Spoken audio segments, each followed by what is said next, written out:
Now, despite the news around reopening, many restaurants remain closed to dine-in patrons under the restrictions, left only with takeout and delivery service.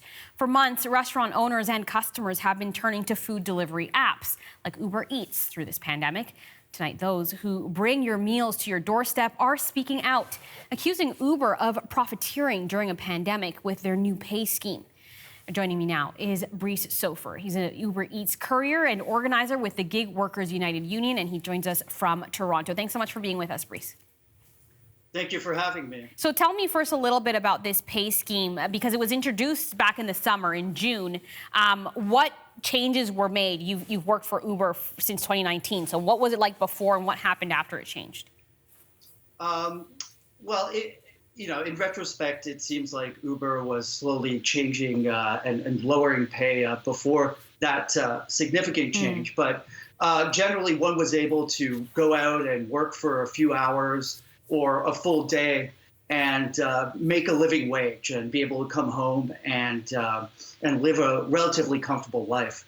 What's happened is since that change in June, people have seen their wages, their pay per trip consistently drop, and people are finding that they're having to work more hours and longer and harder. Yeah, at what point, because this is months ago now, at what point did you kind of really start to realize the impact on your daily income and start to really kind of see that drastic difference? The biggest, I think, the rumblings among the ranks really started around the fall, and that's when it became significant.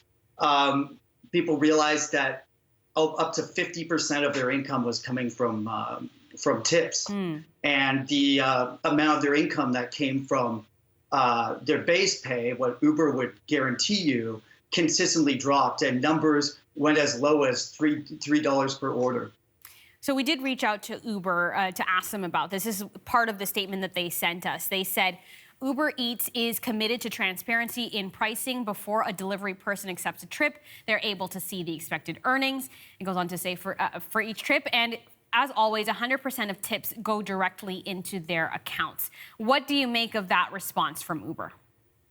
It's an interesting response. When they released the new pay scheme to us that was implemented on June 15th, in the language that they provided us, they said that they would no longer be breaking down how our base pay would be calculated.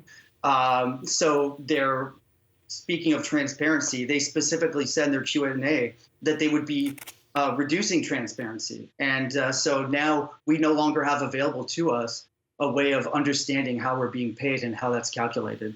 So you've called what, and some people have called what Uber is doing profiteering, essentially making excessive profit through unethical means. Why do you believe that's the case? I believe it's the case because they saw that demand was going to increase because of the pandemic.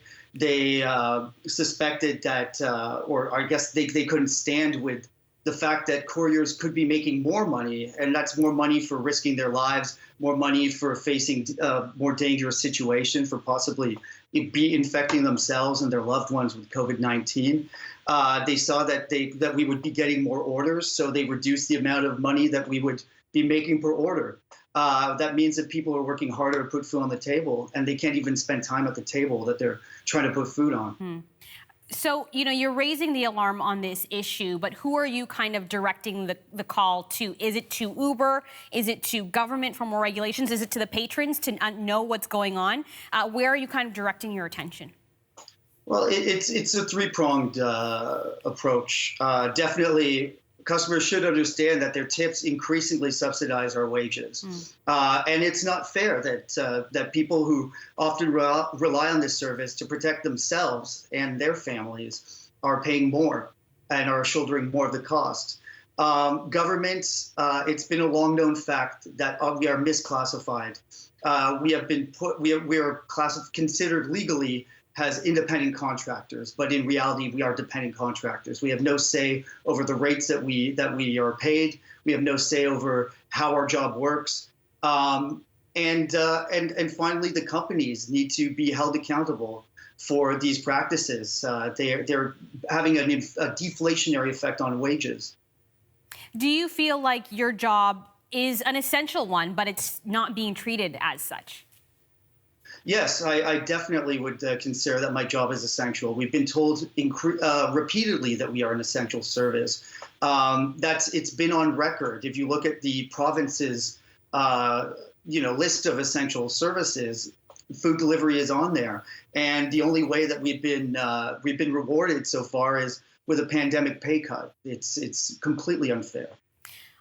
For you, I mean, this is an issue that goes beyond just pay. You talked a little bit about the gig economy and how this falls into this. I know you've been advocating for a union and calling for other benefits. So how do you move forward from here? Well, we would call on the government to uphold the decision that the Ontario Labour Board made at the beginning of this year when we were fighting to unionize under Foodora. The Labour Board ascertained that we are actually dependent contractors, that we depend entirely on the company to set the way that the job, to set the framework for our job. So if that's the case, then Uber needs to be held into account in the same way, and our job needs to be classified. Every gig job that's through an app needs to be classified in the same way and looked at the same way legally. The loopholes need to be closed that allow companies to make these types of decisions. Well, in the meantime, hopefully people who are watching as they order their meals on an app know a little bit more about when they hit that tip button, what it means for you. Brice Sopher is an UberEats courier and organizer with the Gig Workers United Union. Thanks so much for being with us tonight.